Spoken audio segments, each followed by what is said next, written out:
Thank you. Thank you all for joining us this morning for the second breakfast with the expert for this semester. And I'm very pleased to welcome back to campus, right Jennifer? Yes.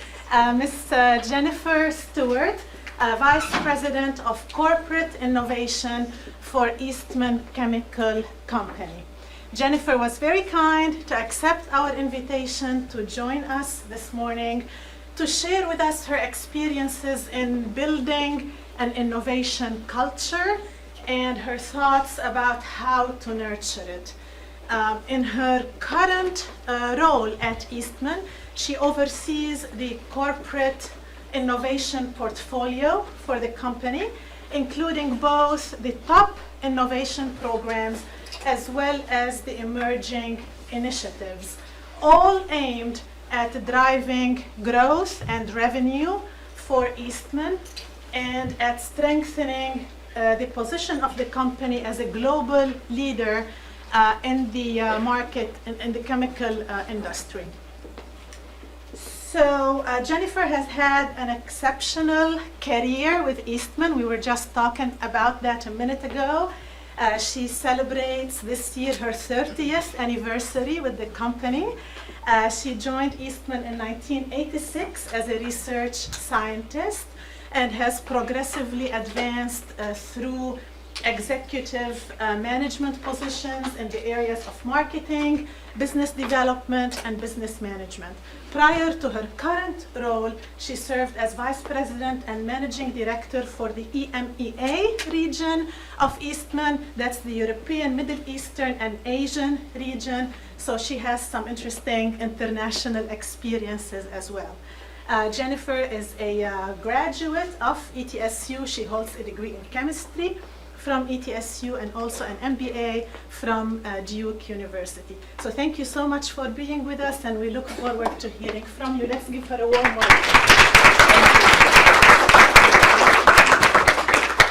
I think we should stop there. That sounded really good. Thank you very much. I'm pleased to be here this morning and share with you not only my experiences, as I told Dr. Khoury as we were talking this morning. This is really going to be more a story about Eastman Chemical Company and how they have shaped me and how that, they have shaped innovation overall. So let me make sure this is going to work. I want to start your public health students and share with you something that we always start our meetings at Eastman with, which is a safety moment.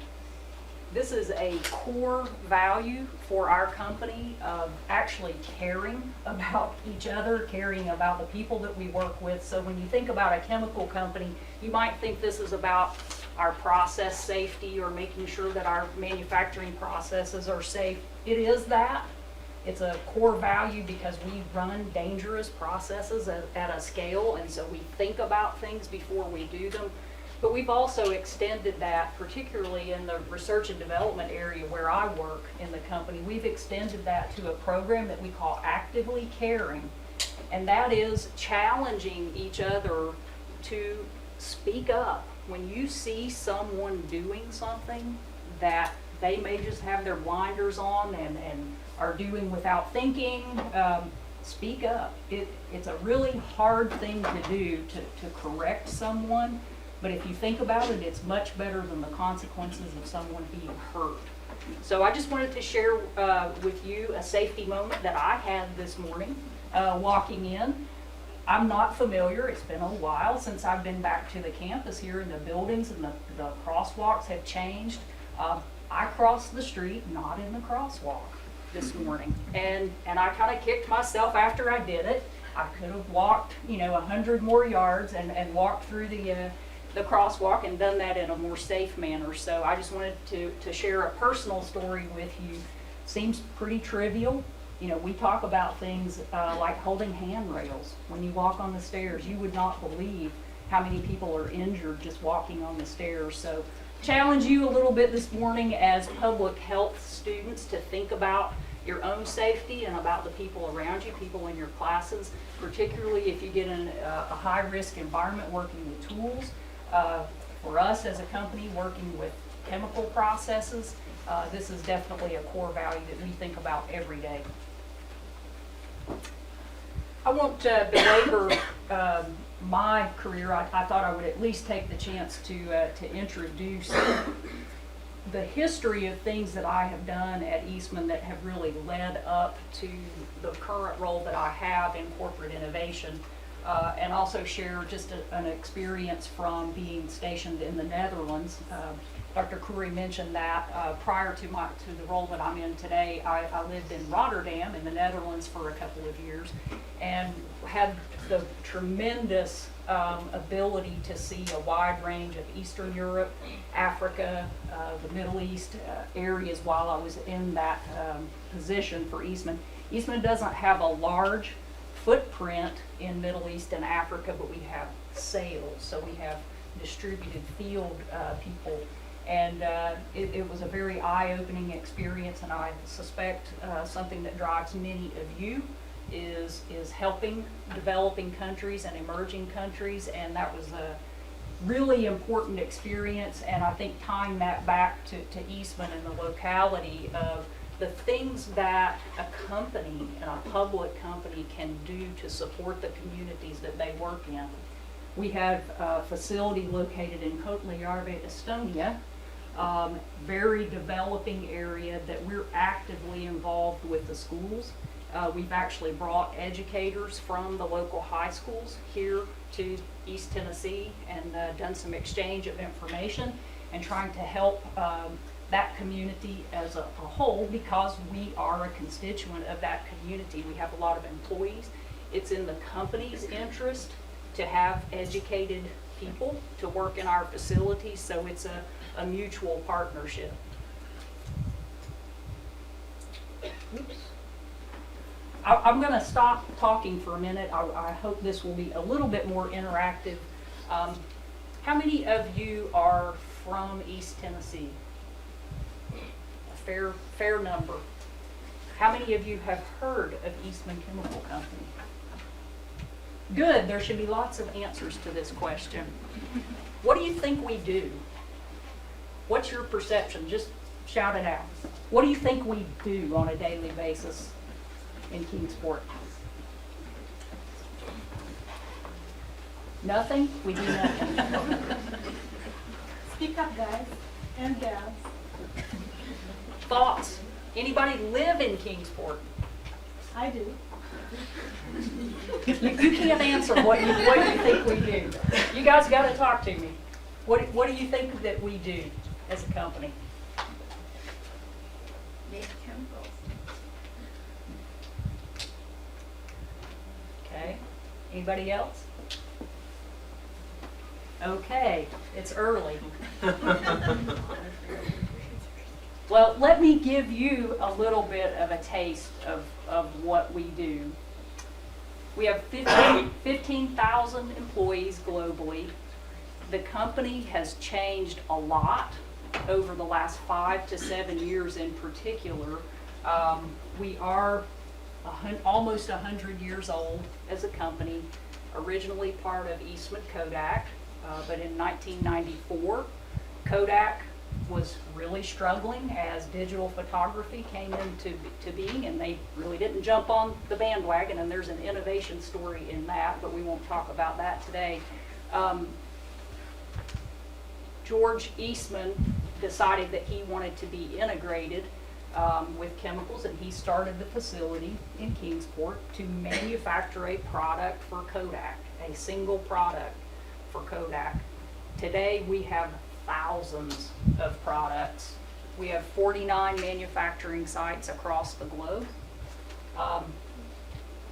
And the things that I'm the most proud of are the things on the right side of this page. Financial results are really important for a public company.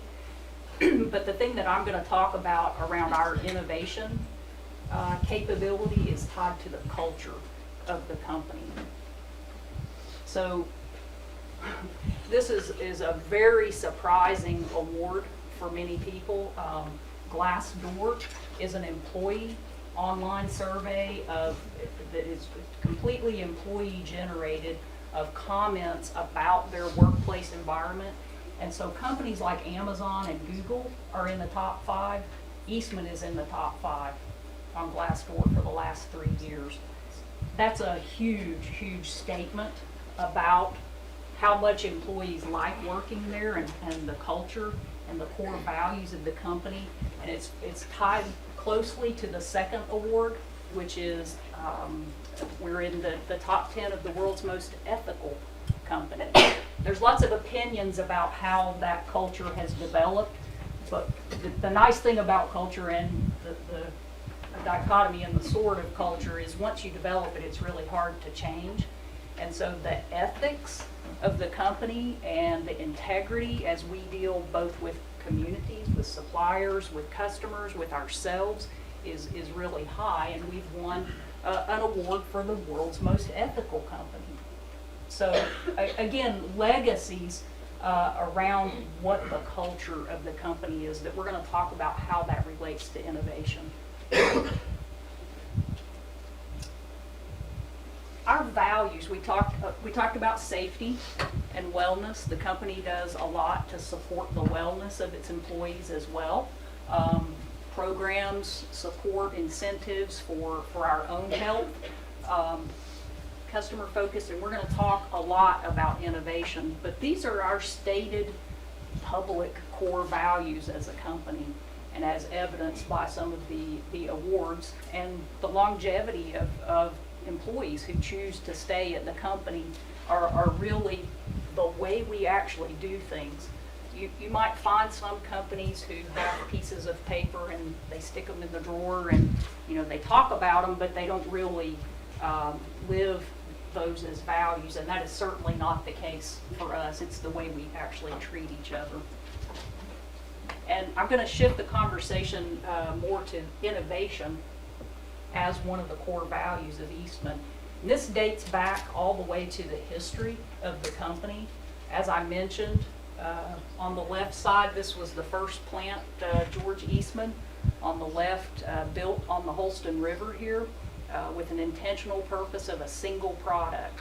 And within 10 years of that single product, the chemists and the scientists of the East Tennessee facility had figured out how to do a lot of other things just based on that one chemical process and that one plant.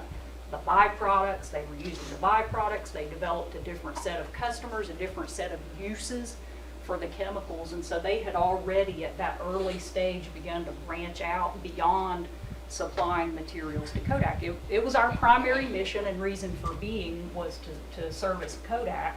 And then over time, Kodak became almost insignificant in the history of the company as we had continued to develop new and new products and more products outside. At the time in 1994, when we were spun off from Kodak, they were less than 10% of the revenue and the sales of the company.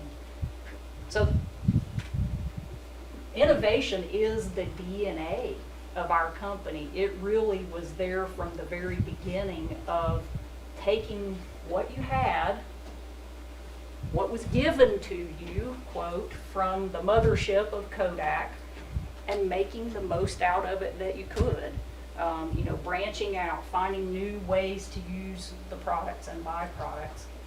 And you can see on the right, if you've been to Kingsport recently, this is the current day photo of our corporate business center, a brand new building at the company, and our current CEO, Mark Costa. So why is innovation so important? Not just for a public company like Eastman, but why is innovation so important for the world? I don't know about you, but when I want an answer, I go to Google now. So interestingly, in less than a second, if you type in the word innovation, and it'd be interesting for you guys to do it here, see if your internet speed is any faster than mine. This was at work. In less than a second, 571 million results for the word innovation. And I will tell you, when I took on the title of corporate innovation, you would not believe the inundation of consultants and books and authors and speakers, and there is a lot of interest in the world on innovation and how to do it better. And I'm here to say there is no right answer to how to do innovation. I think it's very situation dependent, but there are a few key elements that we're going to talk about that I do think are important no matter what the environment or the situation that you're in. As it relates to Eastman, I want to share an element that I think is really important to innovation, which is that it takes courage to be an innovator. Our industry is in distress as the economy has slowed. More and more of our peer companies are cutting jobs. These are just headlines that you may or may not have heard. DuPont, Dow, thousands of people are losing their jobs in the industry that Eastman participates in. And not a discourse on the Wall Street or the financially driven returns of the company, but it's a reality in that in a slow growth environment, companies are challenged to have earnings growth, which is what their stock investors are looking for. Eastman is running a bit of a contrarian strategy today. Our industry, in the face of cutting jobs, we're actually investing and creating jobs in innovation. And that takes a lot of courage for our board of directors, for our stockholders who are looking at a longer term perspective than just what our stock price is today or this quarter. Those things are really important. But yet, we are challenged to defend a strategy of investing in innovation because the majority of our peers are actually doing the opposite. An easy way to boost your earnings, if you have this very short-term perspective, is cut jobs. And research and development, marketing, those are really easy places to cut jobs. And it has a short-term impact on improving the results of a public company. But Eastman, our executive team, as well as our board of directors, fully support the choice of an innovation strategy. And the reason is there's not only a corporate responsibility and a social responsibility to do that. We believe that's actually meshed with what's good for the financial stakeholders of the company as well, if you take a medium to long-term perspective on the company. The social responsibility and the social elements with what does a chemical company do that could possibly be good for the world? These are the things that we connect to as we innovate. These are trends and macro trends that are driving the economy of the world that we believe we can provide solutions to. And so these are the foundation and the choice of where we choose to innovate as a company. Health and wellness, all you have to do is look around you. The proliferation of over-the-counter ways to measure, monitor your health, very relevant to this group as you think about how healthcare becomes more in the hands of people than in the hands of physicians and doctors, and that ability to monitor. Think about all the materials that go into that. Electronic devices, flexible textile materials. That's in the heart of what Eastman is doing. So this is definitely a pillar. The emerging middle class outside, particularly of the U.S. and Western European regions. Eastman is supplying adhesives that go into diapers. We're making those diapers available at lower and lower cost to people that have never had the opportunity to use disposable diapers. That's actually beyond food. One of the first things as the GDP of a community rises is the first thing they spend money on is disposable diapers. Think about it. What would you do without disposable diapers? So we're very much connected to improving the lives of people and developing economies as well with materials. Natural resource efficiency, again, is the DNA of what a materials and chemicals company do.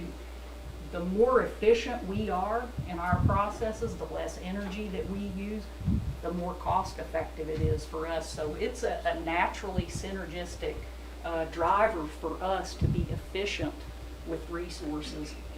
And then finally, on the far right is a really interesting area for the company that our corporate innovation team is working on that we have not really been involved in the past, which is vitamins and biotics for animals and other areas that are emerging for us as a company that ultimately help to feed a growing population on less resources. So I hope you have a feel for what a materials company can do to connect to trends and macro trends. This is repeating the message that I talked about, which is how do you do the long-term, short-term balance? And this is true whether you're a public company, in my opinion, or if you're a public health official, is how do you balance the short-term and the long-term needs? Innovation is a medium and long-term proposition in general. There might be some things that are really quick wins that are innovative, but in general for a public company, those innovations require time, investment, capital, people to see them to fruition. So this is my secret recipe to success for innovation, and how we're trying to operate our innovation teams is you have to continue to invest in innovation even if you don't think you can.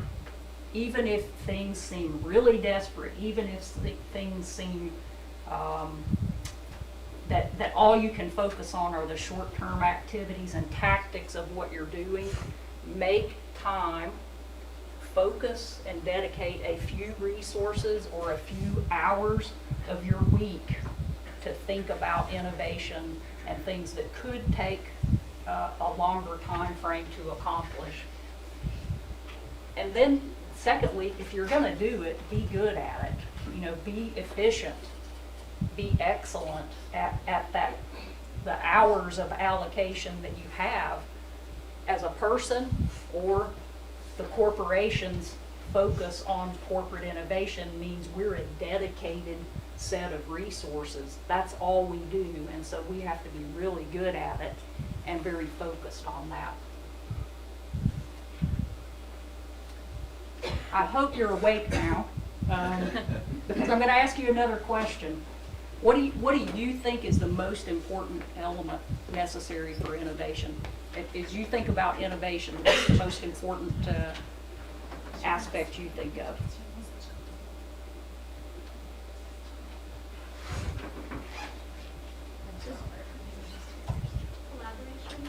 Collaboration? That's great. How about money? Money? Other thoughts? Imagination. Different perspectives. Yep. All good answers. What I believe, and it's related to a few things that you said, what I believe the innovation force at Eastman is our people. Linking back to the first conversation that we had about the culture of integrity, the culture of safety, the culture of caring about one another and caring about the world. It's nice that we have assets and that's needed to deliver a product, but the innovation around those comes out of people's minds. And this is a slide that I could spend hours talking about, but I want to say primarily that just having good people who will collaborate, who are creative, who are smart, who have even money, is not enough to be successful and efficient at innovation, you have to tell them what are the boundaries, what are the goals, how am I going to reward you for being innovative, how are we going to ideate, how are we going to choose what we're going to work on. So you need people and you need some structure around those people to be successful. And the structure is really just about saying what problems is it that we actually care about solving. Because I run into a lot of people who think innovation at a public company is just go think about what you want to do and go do it. You know, it's all about creativity. Well, it's about creativity in solving the right problems and in solving problems together, not in solving 100 problems that 100 people are working on. So there is some structure around how you choose to innovate that we have in place as a company. And as you go out and think about your worlds, whether it's even your own self and how you're going to innovate, and that time that you set aside, put some strategy behind it, put some thought behind it. What are the problems I'm actually trying to be innovative about? And how am I going to do that? How am I going to choose? So it can be a simple structure around your own self, or it can be a more elaborate structure around an organization of hundreds of people, like we have as a company. But I think that is the secret sauce that I mentioned is people, and then some structure around those people, good people that are creative and collaborative and helpful and caring and concerned about the world, combined with some pointed in the right direction is the secret sauce. But you can't do it all yourself. And this is the area where Eastman is really advancing our thinking. The models that I talked about before are things that we've been good at for a long time. But as scientists, we as a company have a tendency to do everything ourselves. We want to solve all the problems ourselves, not necessarily individually, but as a company. What we are learning to do better is the ecosystem of innovation. That not every one and ideas have to come from within our own company and in our own minds, but more that it can come from a lot of places, and Eastman can be the aggregator. And that can be our role in innovation, is really just aggregating the thoughts from and the problems essentially from multiple people. So it's pretty logical for us to think about partnering with our customers. We do a lot of that as we innovate. Here's how our material works in their process or their part or their need. So that's been heavy emphasis for a long time for Eastman. But people like industrial designers, maybe you wouldn't think of that being important to us, but they're actually, the chairs that you're sitting in, they're the originator of those concepts. A different company might actually produce the chair, but an industrial designer is the one thinking about, do I want it to be cloth, or do I want it to be leather, or do I want it to be synthetic, or do I want it to be non-emitting of chemicals? They are oftentimes the starting point for many material innovations. So having relationships and connections there is also important for us. And I couldn't be at a university without mentioning that we do partner a lot with universities. We have formal and informal relationships, we have projects, we have programs with multiple universities, including ETSU. So I want to talk for just a minute about the results of innovation, and I tried to pick as close the ones as I could to healthcare, and try to make that connect for you about what Eastman is doing that's actually related to healthcare. Both of these applications are for the use of a material that Eastman is the proprietary producer of. This is actually a monitoring, hearing monitoring device for newborn children made by Natus. They were ready to launch this monitoring device. This was actually this year. They were ready to launch the device and discovered that the cleaning agents in the hospital were deteriorating the case and the housing. And this is a clear plastic shield over the meters, and the cleaning agents were deteriorating the exterior casing of the device. They came to Eastman and asked, do you have a material that is resistant to these disinfectants that are being used in hospitals now? And we helped them engineer in very short order a new material, the housing of this monitoring device, so that they did not have to buy new molds, completely re-engineer the whole device, and still meet their market launch date.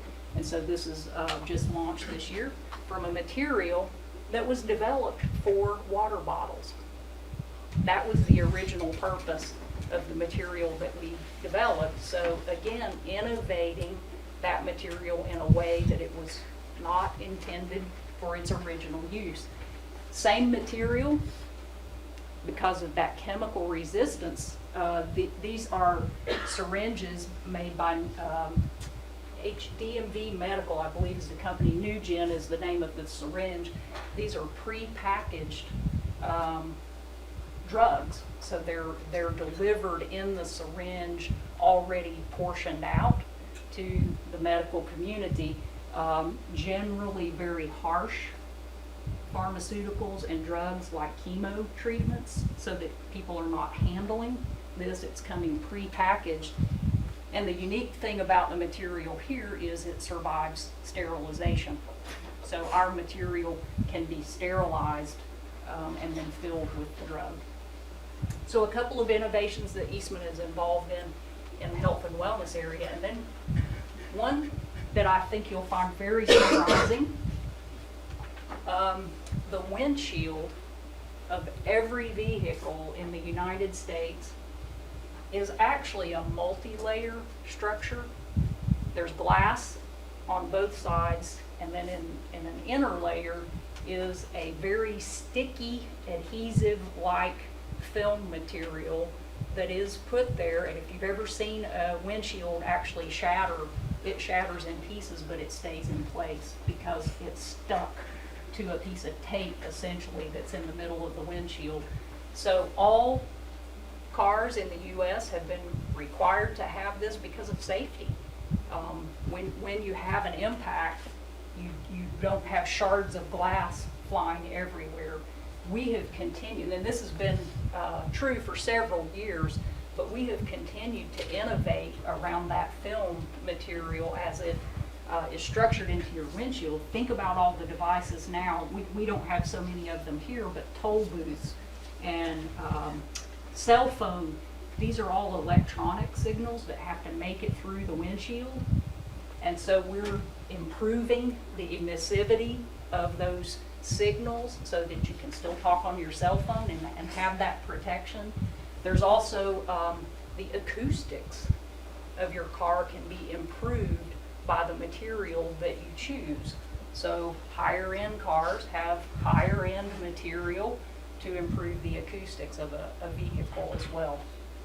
So Eastman makes the material. We don't make the glass. We sell that to someone who laminates and produces a windshield for automotive vehicles.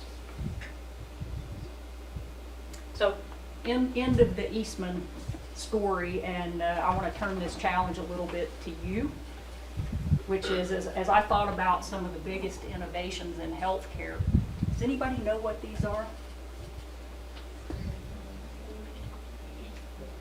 I didn't hear.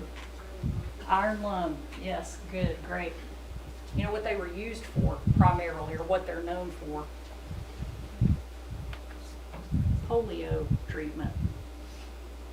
So I'm not going to talk about the innovation of an iron lung, even though that was a pretty impressive innovation in the 1920s. I think it was done at Harvard. But think about the short period of time that has evolved and what vaccinations have done for treatment of polio and measles. Lots of statistics to point to almost a complete elimination of the use of these iron lungs. Just doing a little bit of research here, I think there's like 20 left in the world because of the complete elimination of the need for those through vaccinations. That's amazing in 50-ish years, 50 to 60 years, to think about the impact of vaccinations. What a huge innovation. But yet, there's still more innovation to be done in healthcare.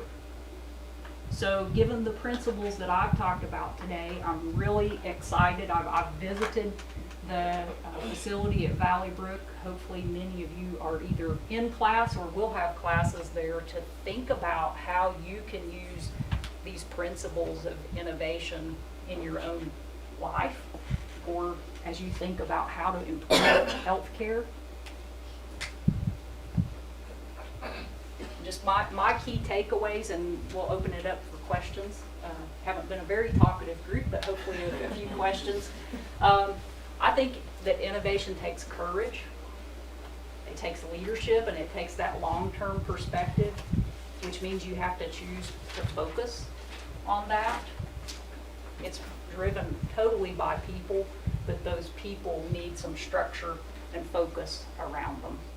And that's my message for you of what I think some of the key secrets to success and how to nurture innovation this morning. I'm pleased to have had the opportunity to chat with you, and we'll entertain any questions.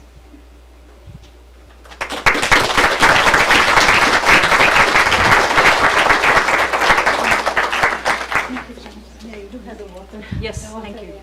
there. Questions, comments, thoughts? Mr. Chesley? How would you innovate in a highly regulated field like healthcare? When you're looking at just delivery of care in a hospital or other care setting, how do you innovate when you have so many external pressures and regulations? And what would you suggest? I sit on a council with Mayo Clinic and their innovation team, and I actually told them I was jealous of healthcare innovation, believe it or not, because you have the ability to prototype every day. For Eastman to develop a new material, a new substance, requires us to make that in the lab and go build a mold and go develop the application. But you've got real people and real settings where you can run experiments all the time. You can tweak things in how you service and how you think about serving an individual patient or a group of people in real time and at pretty low cost for some innovations. And I think if you're talking about like pharmaceuticals and heavily regulated industries such as that, my opinion is it's all about partnerships. Find the aligned partners in the ecosystem who have the same interests as you, and sometimes that might be the government, sometimes that might be Medicare, that might be others, and show them the value of the innovation. It's no different than a public company. We have to show our customers, we have to develop it, and then we have to show them the value of the innovation for them to adopt it. It's definitely a challenge and definitely a long-term perspective, but I think there's also shorter-term wins in healthcare. Olivia? Yes. So when I saw your slide on innovation and feeding families, I immediately thought of GMOs. Is Yes. that something that Eastman dabbles in? No, we do not. There are essentially 2 or 3 companies in the world. We supply some things to them, but we're not producing seeds or seed traits.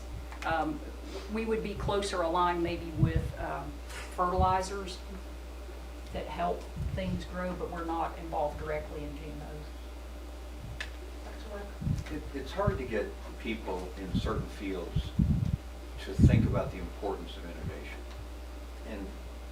But it's even harder to get that concept that you can make a mistake and stop and move on. Do you have any thoughts on that process? How do you sort of recognize that something isn't working and leave it without a huge investment? It's a whole field of innovation, of agile innovation, of thinking about, there's a concept called a minimum viable prototype, of get it to something that's at least usable or functional. It may not be perfect, and test it, you know, determine if it's actually going to solve the problem or not, and if it's not, stop, you know, move and go somewhere else.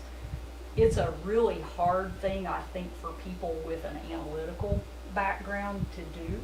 So I appreciate the challenge of the question that you're asking, which is you have to, in some ways, admit I'm wrong, right? And I'm going to abandon this path and I'm going to go somewhere else.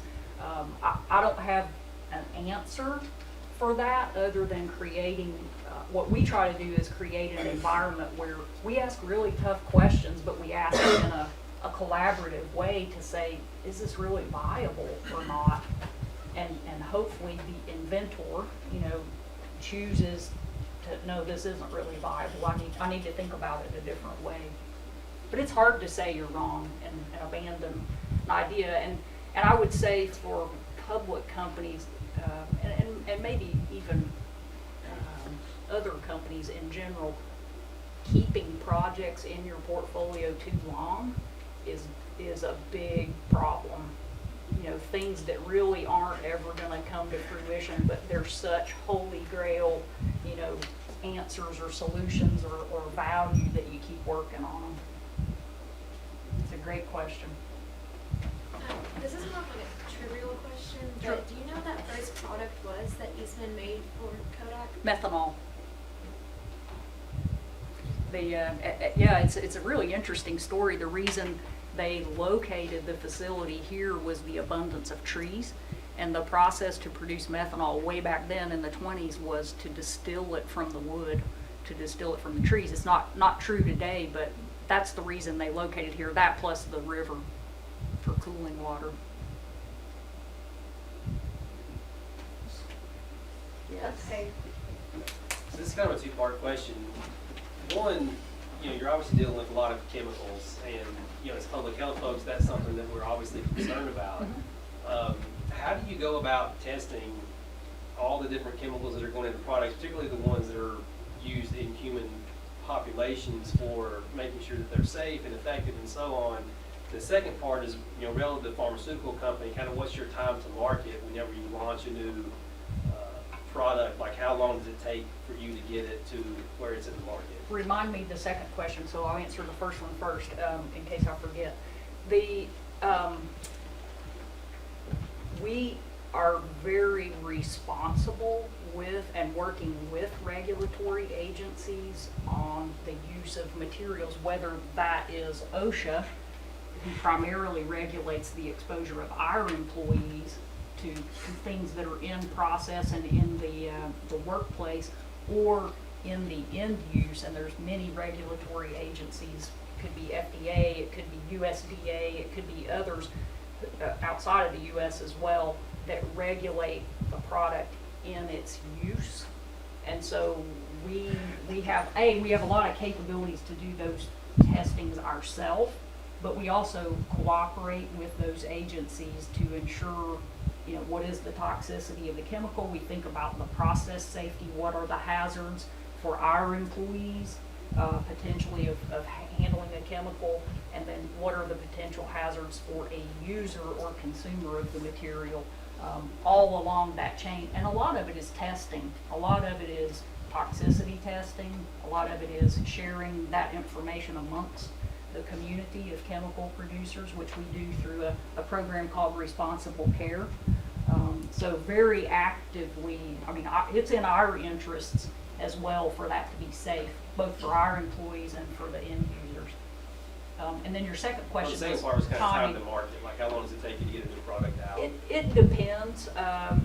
I would say a minor tweak to a product that we're already producing and, we're gonna change the composition slightly, or we're gonna blend it with something else, could be in the order of months to the material that I talked about in the two healthcare applications called Tritan. Tritan is the brand name of that material, was probably 15 years in the making, because it is a brand new molecule to the world. It's, it had never been produced. It wasn't a minor tweak. It was a brand new molecule, and it's a polymer. So there's multiple steps in the process to produce it. So long time.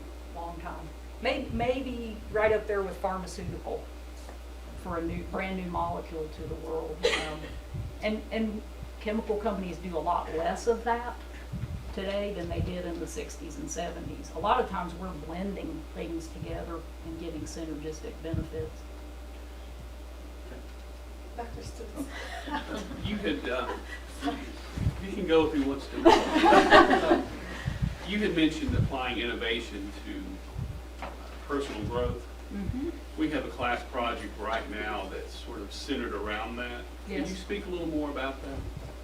Yeah, it's a really interesting thought to apply innovation to you as a person. And if you think about what are your aspirations and what are your challenges and what are your problems, generally innovation is about solving a problem. What are your, what we call needs of what you're trying to achieve, and then brainstorming and being creative and being open-minded as to how to achieve that, whatever your personal goal is step one, I think, in terms of the aspiration of what you want to do as a person. But then I think secondly, and probably more importantly for me, it's easy for me to dream about things I want to do, but then putting that structure around, okay, how do I set the priorities? What is the real focus? What's the number one problem that I want to try to address in my own life? I think so the structure piece, at least for me, is the most important piece to think about for that. And just, you can Google and read innovation and think about how that concept, whether it's agile, whether it's minimum viable prototype, there's lots of concepts out there on innovation.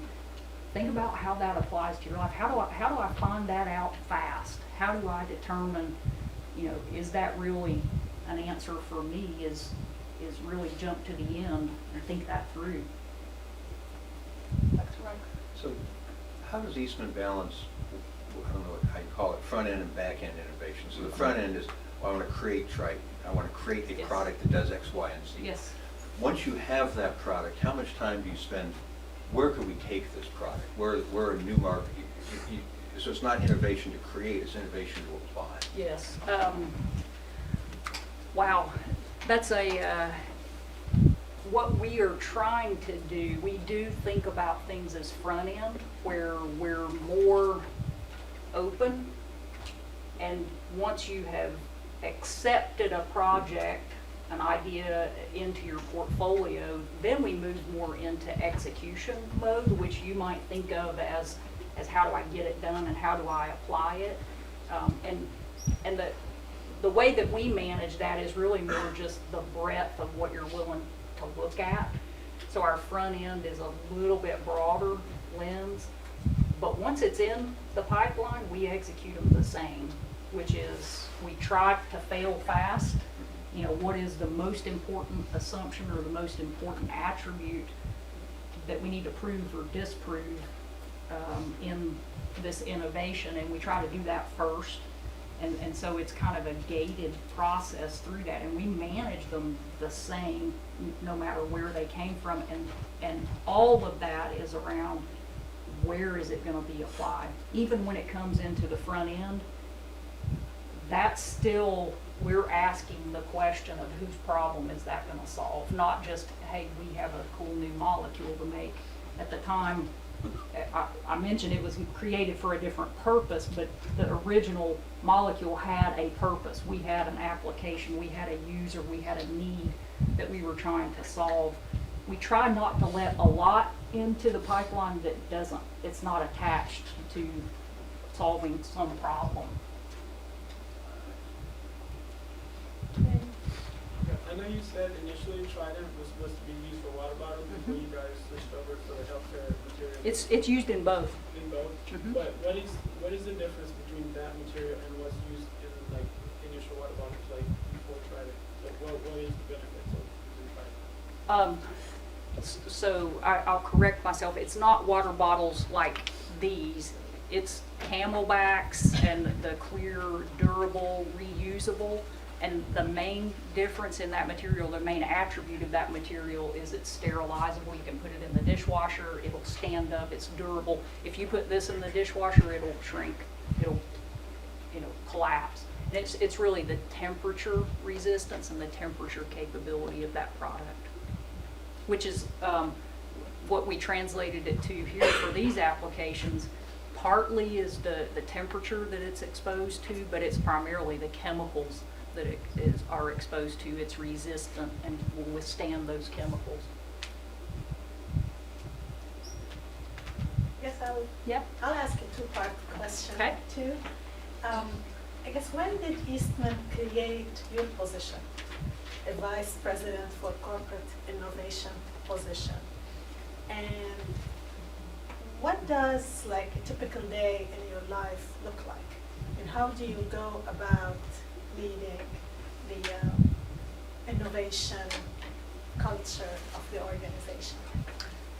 So the exact position that I'm in was 2.5 years ago when I took it, but the job itself, the responsibilities have existed and been combined with other people's roles for a long time. I guess probably 15-ish, plus or minus 5 years, that a corporate innovation and what corporate innovation means is we're funded by the company. We're not working on any one single product line or business line of the company. We're free to play pretty much anywhere across the company or even in areas that Eastman is not currently participating in, which is partly the answer to your second question, which is not how do I create the culture, but how do we go about the work is the funding for my organization, which is different than other R&D organizations and innovation organizations in the company, is pretty much the purvey of our executive team. The Innovation Council that I lead selects the programs really that we want to really double down on. And in general, my organization is looking for large programs. The more incremental, minor tweaks to existing products occur within the businesses themselves. So they have their own R&D resources and capability, marketing teams that work, with current customers that we're selling to, and we're working kind of more in the new to Eastman space. So what we try to drive, and it's partly a culture question, but it's also a process question too, which is it costs a lot of money for us to do that, whether the invention is worth $5 million or $100 million to the company in revenue. So we try to err on the size of large because the hit rate is so small. But you don't want these resources working on more incremental things. You want them working on large platform level ideas for the company. So generally, we're looking at new markets. That's mainly what we're doing, and combinations or thoughts around businesses that they wouldn't normally come up with because it's not their direct customer base. And so what we do is a lot of exploratory stuff. We think about those macro trends that I talked about, and we think about that as applied to the medical device market, and we think about that as applied to oil and gas, and we think about that as applied to different markets and how our material is going to change, and try to a little bit forecast the future and see how our materials could play a role in that. So it's a very collaborative environment. We maybe an operational detail. We operate with a scientist, so generally a chemist or a chemical engineer or a materials engineer attached with a marketing person. So we'll have two, we call it two in a box.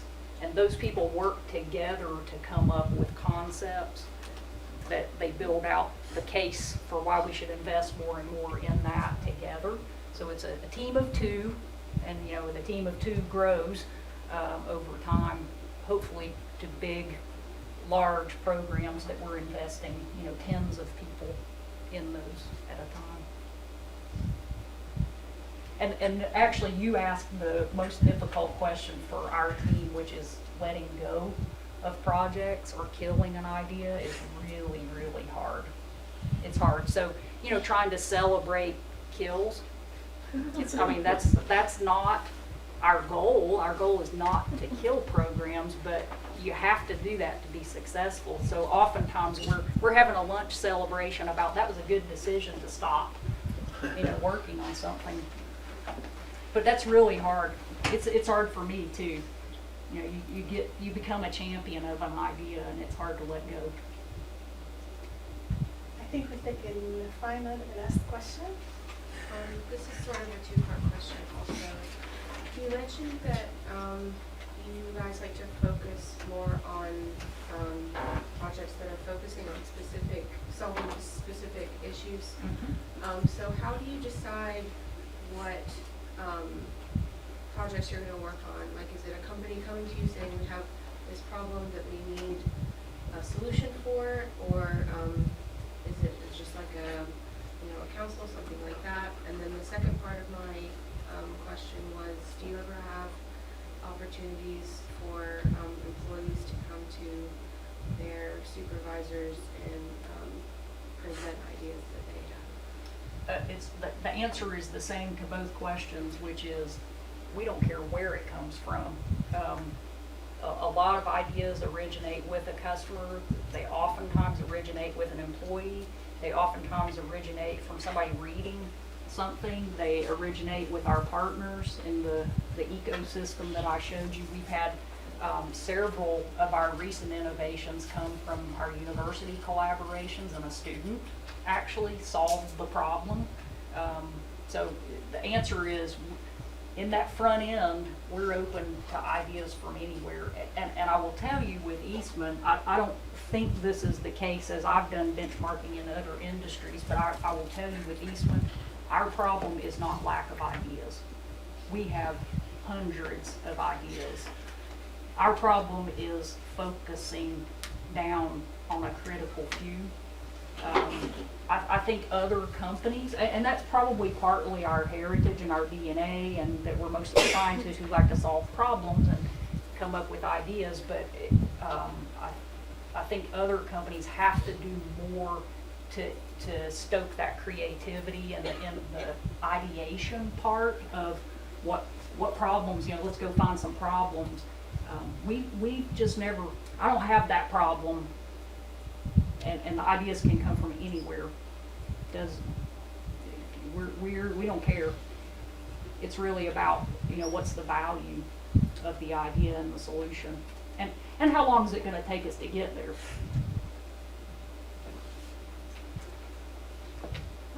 On that note, let's again recognize. Thank you.